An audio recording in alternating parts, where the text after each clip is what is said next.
Hi, I'm Jack Bowie and welcome to Wedding Empires. You're going to love this episode on SEO. I got so much out of it. Can't wait for you to listen.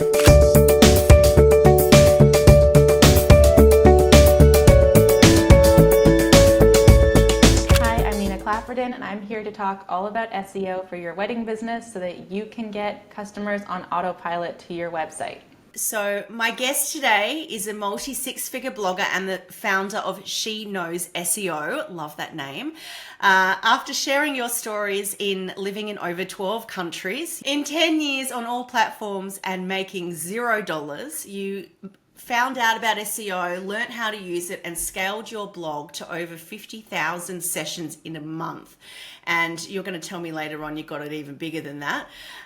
In just over a year, you were making $30,000 a month passively. And now you run a portfolio of niche sites and help over 3,500 students do the same thing. So nice to have you with us. Now, you're in Canada. Whereabouts in Canada? In Victoria at the moment, but I kind of move across the country every couple months because I have commitment issues. So cannot stay in the same place too long.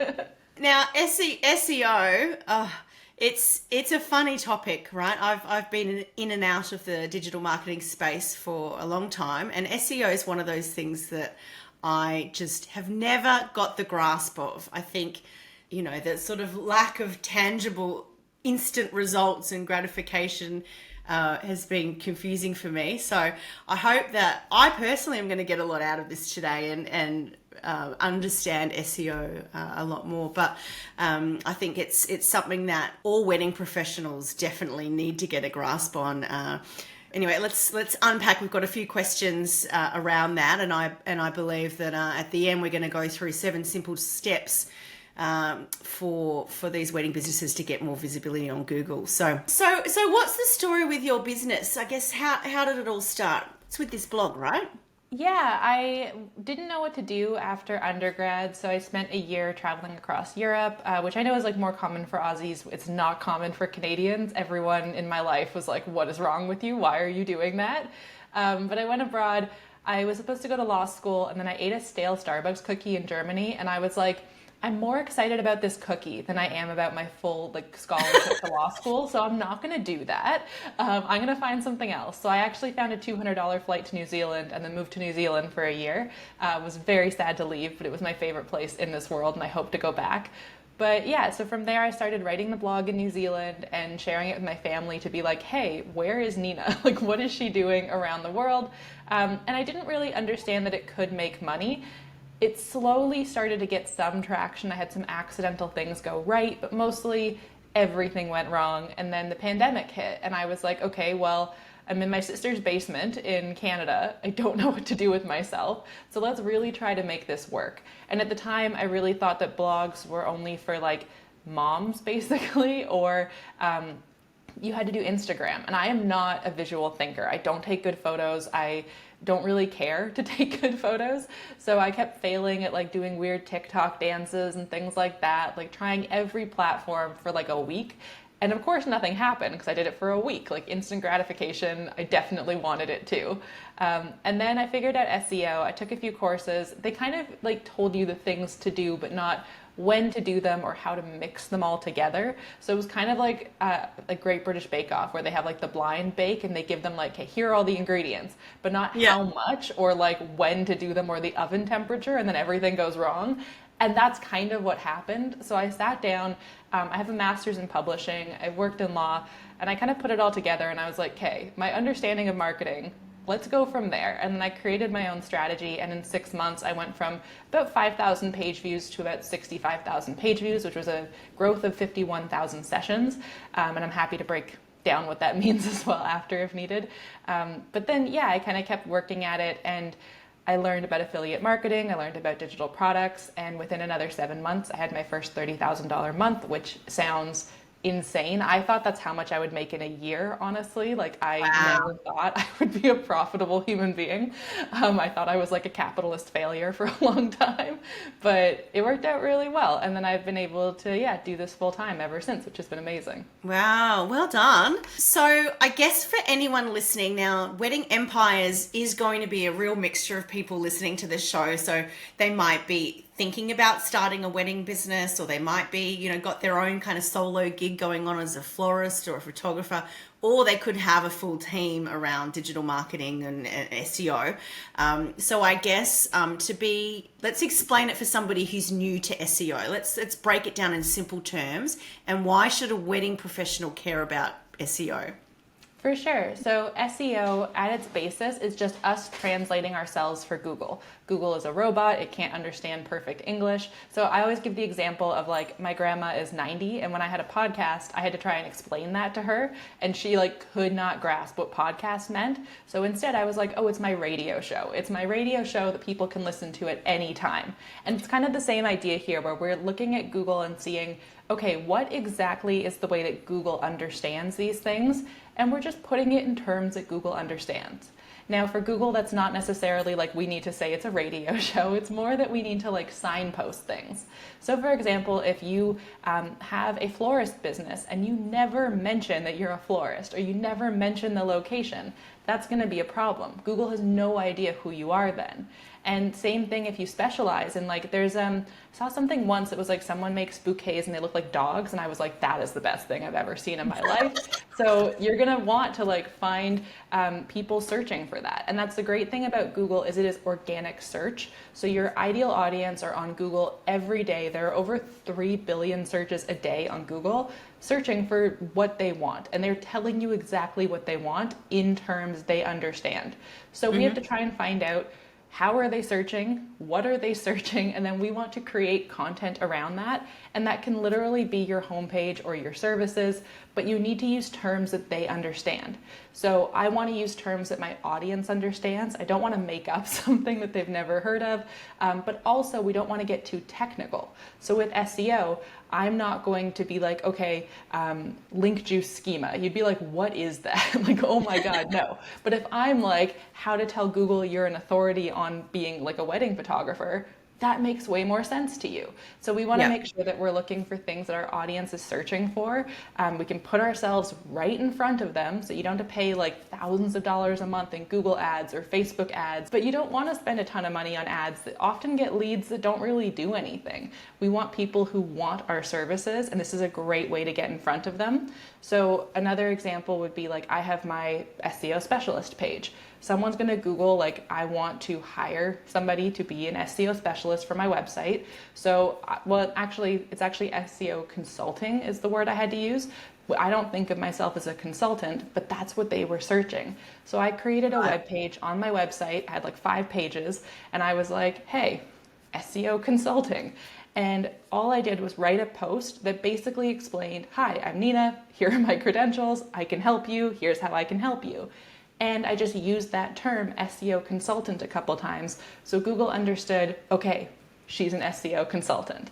And that's kind of the basis of it, really. It's just figuring out what people want, phrasing it the right way so that they understand it's what they want, and then giving them helpful content and getting them to come to you so you don't have to hunt them down, because people are much more receptive when they show up on your doorstep than when you go and like cold call them. I know with Wedding Academy, we have quite a few certificate courses, and one of those exercises early on is to go through the perfect client avatar and to have people really think about their niche. You can't be a sort of wedding planner for everybody with every need. So I think SEO would be really, really a helpful skill to understand if you're trying to attract Italian destination weddings or micro weddings or something specific. So I mean, listening to you, it sounds like doing some blogs around that specific topic. Is there anything else that sort of comes to mind on how someone who's trying to get a real niche, trying to attract a certain kind of wedding? Yeah, so first of all, knowing that is huge, like knowing who you're talking about, who you're talking to, and what their pain points are is big. One thing I always recommend people do is find like other venues where people are. So like Facebook, TikTok, Reddit, Substack, I don't know, there's so many out there, but finding a place that your audience already is and seeing what questions they have. If you already have clients, I have like a million spreadsheets, but one of my spreadsheets is just questions I get asked all the time. I could get asked it once, I could get asked it 100 times. I'm gonna keep a spreadsheet of those questions because those are all things you can create content around. So that's where you can have an FAQ page, you could have dedicated like actual blog posts on it, but even just basic pages that are your services. So like my sister is an architect, she's an architect in 2 different places. So that means that I don't have to do her website, but I do her website. But I have to optimize for 2 different locations. And the way that you largely do that is putting in a page that says like Toronto architect. And so for her, she does like, I don't know, I actually don't really understand the type of house she does. She tells me the words, but let's say it's like Toronto townhouses. Well, I'm going to say Toronto townhouse architect. Then in Muskoka, which is another area, she does cottages. So Muskoka cottage architect, because that's very different than someone who's building commercial buildings or an apartment. So we want to get really specific. Then on that page, you're basically just going to like promote yourself and say, hey, I'm Nina. Here's my credentials. Here's what I can do. Here's how I can help you. And having pages like that, like you don't need a million of them. You just need to have like one dedicated one for your main offer. Now, if you have like 10 different offers, if it is like Italian destination wedding, Portugal destination wedding, Spain destination wedding, you will need a separate page for each. You're not going to want to like cross the stream sort of a thing, because like they're very different places. And someone looking for one probably isn't looking for the other, unless like they're early on in the, what am I doing? Where am I getting married phase? So we want to get really specific. Then from there, what you want to do is from those main pages is get even more specific with those posts that are built around questions that you often get asked. Even like more specific, like maybe Rome, maybe Milan, like different places for those weddings. And none of these need to be insane. Like they can be 2,000 words long, which sounds like a lot, but trust me, it fills up really quickly, especially when you're filling out like, okay, what are our services? How can we help you? You're going to be able to fill that in really, really fast. And honestly, sometimes 1,000 words is all you need, but you really want to then connect everything. So a lot of people, I go on websites, I do a lot of work for like different law firms and things doing their SEO. And I go on and I'm like, okay, you have this piece about, I don't know, wills for 20-year-olds in Canada, but I can't find it anywhere because you haven't linked it anywhere. And so this is a problem that I see all the time, where people assume that because they've created it, everyone knows it exists. And that's not the case. You have to promote it. And one way that you can promote it across your own website is just linking between posts. So we've all probably added a link somewhere in our life somewhere. If you haven't, no worries. You'll just like highlight the text, make it a link essentially. But it would be like me referencing that, okay, my sister's website, from those words, I would link to her website so you could go see it. So same with you talking about like an Italian wedding and you do like amazing rose floral arrangements for it. From the words rose floral arrangement, you can then send them to your dedicated services page where you talk about our rose floral arrangements and how we can offer that in Italy.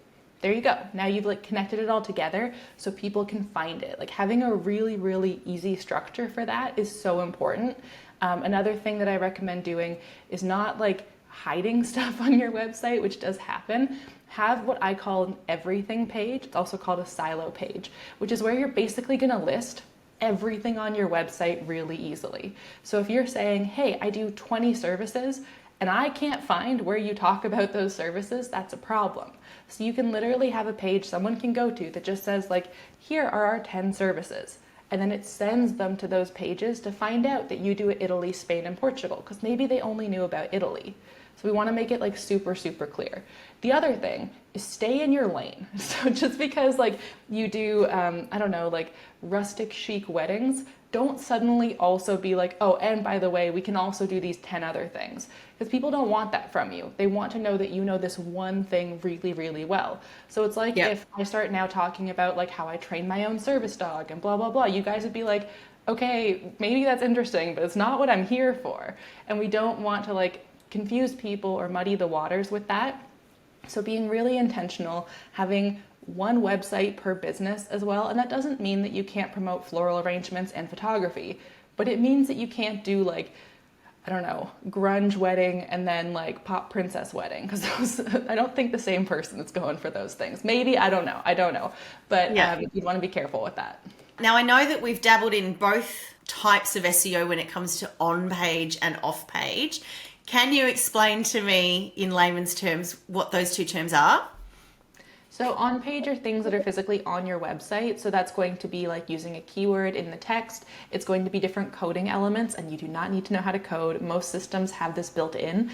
So like, for example, in WordPress, if you have a title, it automatically makes it a header, which is called an H1 tag.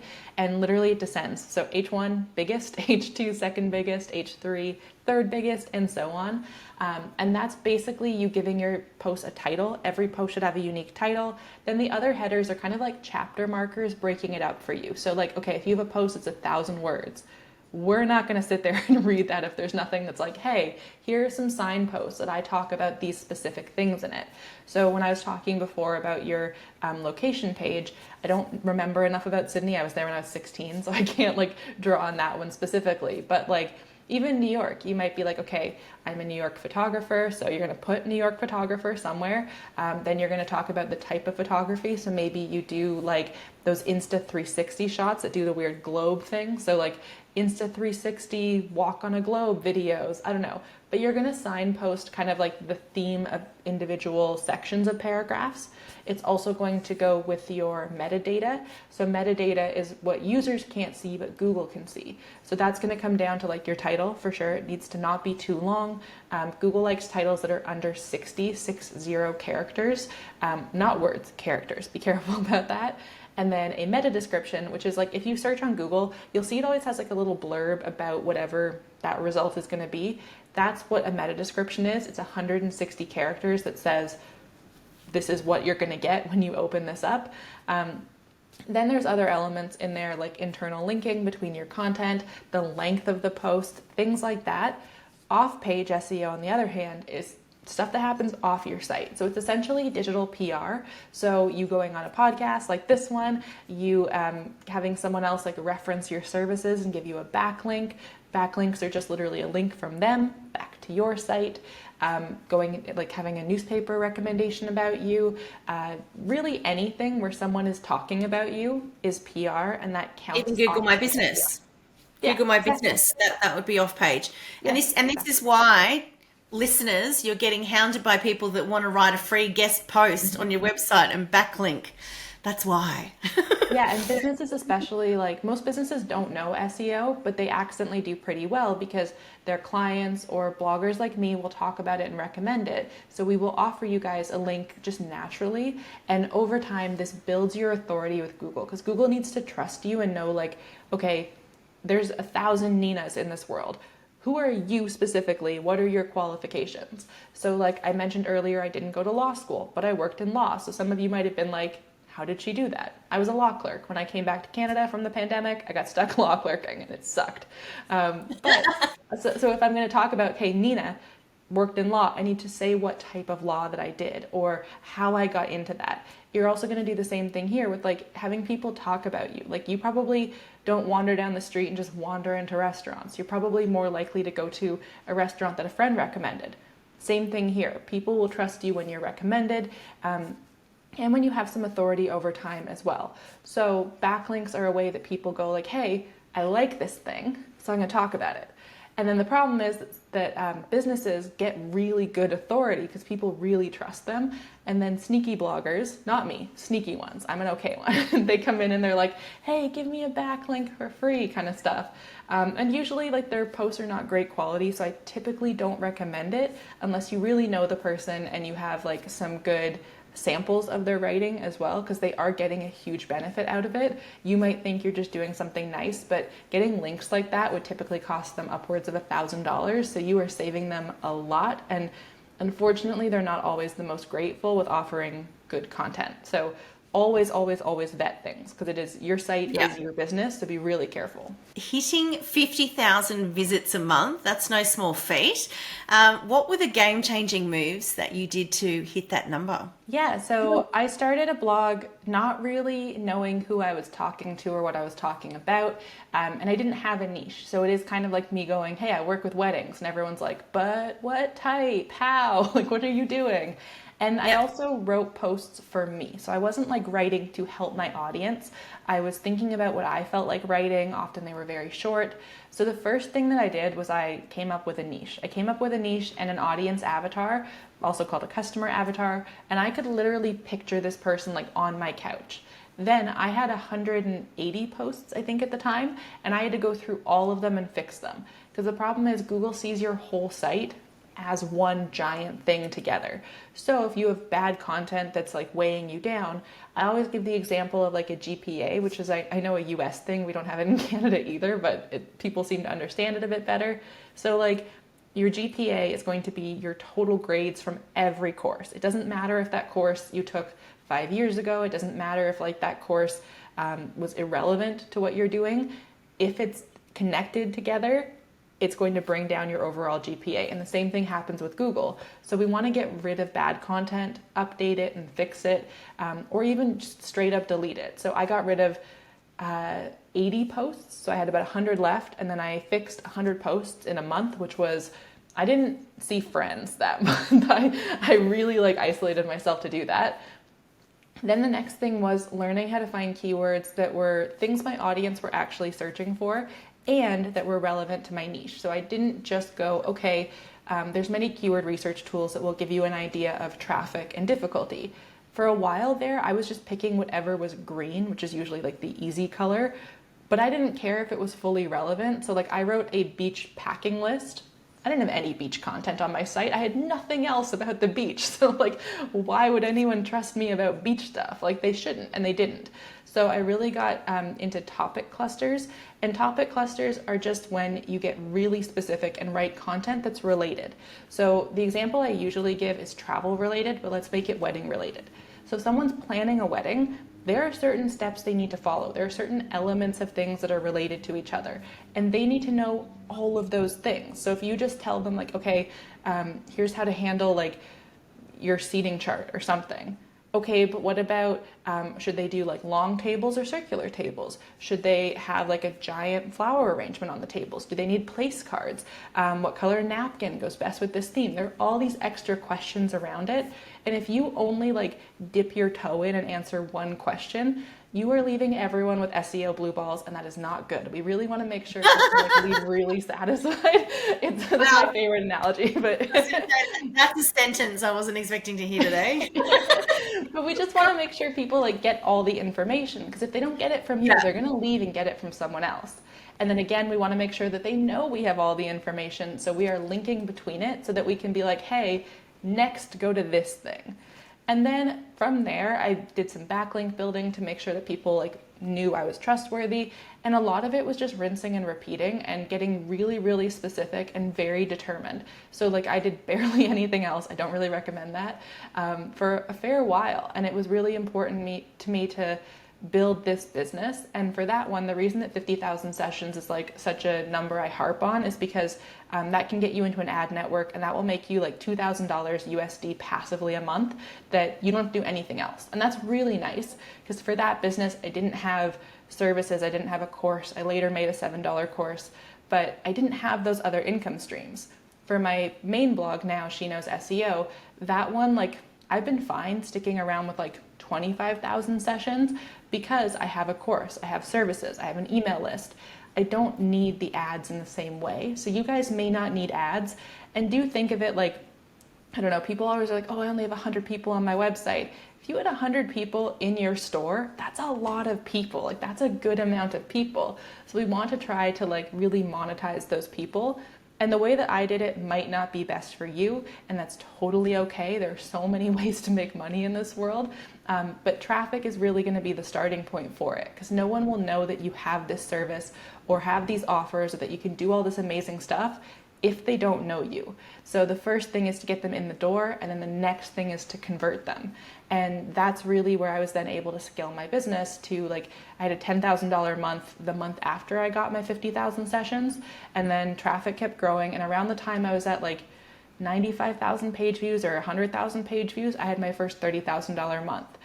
And Oh that my was just me God. like continuing to grow. And then in June last year, I had 245,000 page views, and I hit my first $110,000 month. So that was combined amongst multiple businesses though. But it kept growing because more people kept coming. So it's definitely about having that foot traffic first, and then sell courses, sell your services, whatever you need to do, but you got to get them there first. I have a question. If I was hitting 50,000 sessions a month. What ad platform do I need to be looking up right now? Yeah, so there's two. So the first one is Mediavine, which is like the most well-known I'm one, I would literally going to say. write this down. Yeah, Hang go on. right down. So Mediavine's the first one, and then the second one is called Raptive. And Raptive just introduced a lower, so they used to be 100,000 page views. Now they have one at 50,000 page views. So those are the two that are best. I've been with both. I like them both pretty much equally, honestly. Yeah. And they're great because they accept traffic from like tier one countries is what they call it. So that's going to be like the US, Canada, England, New Zealand, Australia, like basically anywhere that speaks English primarily is their focus. If you don't have that, let's say you're doing wedding planning in Asia, then you would use what's called Ezoic. It's Ezoic, and that one lets in traffic from all over the world. Typically, Asian countries have lower ad revenues, but you're going to have the traffic, so you might as well monetize it. Like if people are on your site anyway, people don't seem to notice ads that much as long as it's not crazy. And with these ones, you can always adjust your ads to be like, hey, I only want to have a couple here or there. Take the extra $500, extra $1,000 a month. Like that is going to help you, especially during the off season for your business. Like that's perfect. Yeah, wow. Okay. I love this. I'm literally going to look that up as soon as we're Yeah, you finished. should. Okay, so for the guys that are sort of got their own little show going on, their solopreneurs or, a florist just working by themselves, what are a couple of SEO tasks that they could tackle themselves each month without getting overwhelmed? Yeah, so if you don't have a website yet, that's your first step. Second step is then going to be to make kind of the essential pages to show that you're a business. So first, your homepage, because they got to have somewhere to go. Your Yep. about page that tells them like, hi, I'm Nina, here's my qualifications. And that's going to be about you individually or your business as a whole. It's not going to be about your specific location. That's going to come later. Then we want to have a contact page. If people cannot contact you, nothing can happen. And that happens so often where people have a broken form or literally don't have a contact page. Have something where people can find you. Then we want to have our services pages, and that's where you're going to put whatever you're good at, like whatever your thing is. So if you do couples photography, great. If you do pet wedding photography, because people marry their pets sometimes, I'm that obsessed with my dog. 100% I would. But like if that's something you do, have a specific page for it. And for each of those types of services, if you have multiple locations, they each need their own page. Those pages do not need to be crazy. They don't need to be huge. And look at what people, like your competitors especially, are already doing. Then we're going to reverse engineer it for ourselves. We are not stealing, we are not copying and pasting, but we are looking, what are like the key elements here that I should hit on with mine? Then you do those too. Then you're also going to want to have like, I would say aim for 5 to 10 posts. Not immediately, you can do one a month or something, but try to do a few posts that are around your topic that people are searching. And these aren't going to be things like SEO consultant. These are going to be informational posts. So it's going to be things that people are searching when they're starting their journey. Because if you can get them at the start of their journey and you can move them through the conversion buying funnel to the point of buying, they're yours. Like they are going to trust you. But you need to get them to trust you first with information. So the example I usually give is like if I go to a dog park and there's some weird dude opening his coat like, hey, you should buy these dog boots. I'm like, sir, I'm calling the police. No, like go away. And to me, that's the equivalent of buying ads because I'm just like, not as good. But if I've had someone that I've been chatting with, if our dogs have played together a few weeks, and I'm like, hey, I noticed your dog has cute boots. What are they? Could I buy some too? That's what we want to have organically, and the way that we do that is by turning our blog into a sales funnel. And websites are the same way. So we want to get them at the informational point, then funnel them to that buying point. We'll also get people who are searching for SEO consultant. That's great too. But if you can get some of them at the more generic ones, like best wedding venues in Sydney, what type of flowers are best for a spring wedding or something, you're going to find that stuff, write some blog posts around it, 1,500, 2,000 words, nothing that like is that massive, and then just put it out there and then let them come to you. But again, internal link between these things, so it's all connected. And it is good if you have social media to like share these there so that people know it's there. So if you can get it like jump started a little bit, that is definitely really strong. And wherever possible, use photos that you took yourself or that you hired someone to take, because it just, brands tend to have their own photos, so that helps. Well, thank you for your time today. I know that you have got something on your website for our listeners. Do you want to walk me through what that is? It's to do with optimizing a blog post, isn't it? Yeah, so I have a free SEO blog writing checklist, which basically is just like for writing any page on your website, but definitely the length will be a bit more blog post related. So take that with a grain of salt when you're doing a services page. But essentially, it is a checklist of every step by step that you need to do in order to write a good blog post that is going to be able to rank on Google. So some of the stuff is stuff like the meta I talked about and headers and things like that. But some of it also comes down to like the way to do some research and internal linking, and just really some checks and balances to do for yourself. And a pro tip is that you can actually feed that checklist into ChatGPT and get it to evaluate your blog post for you and tell you, hey, did you do everything on this checklist? Did you actually like finish the work here? And if you didn't, it'll help teach you how to fix it. So it's it's a pretty in-depth checklist. I don't believe in one-page checklists, so it is like very step by step, but that's going to benefit y'all. And yeah, happy to offer that for free to help everybody. Okay, well, I'll make sure that the direct link is in the show links for this episode. But if you're looking to connect with Nina, and definitely check out her blog post. As I said, I found one that was super useful on ChatGPT and I used it straight away. Her website is sheknowsSEO.co. And you can also find her on Instagram with your username's Nina Clapperton. And you're also on YouTube, the username She Knows SEO.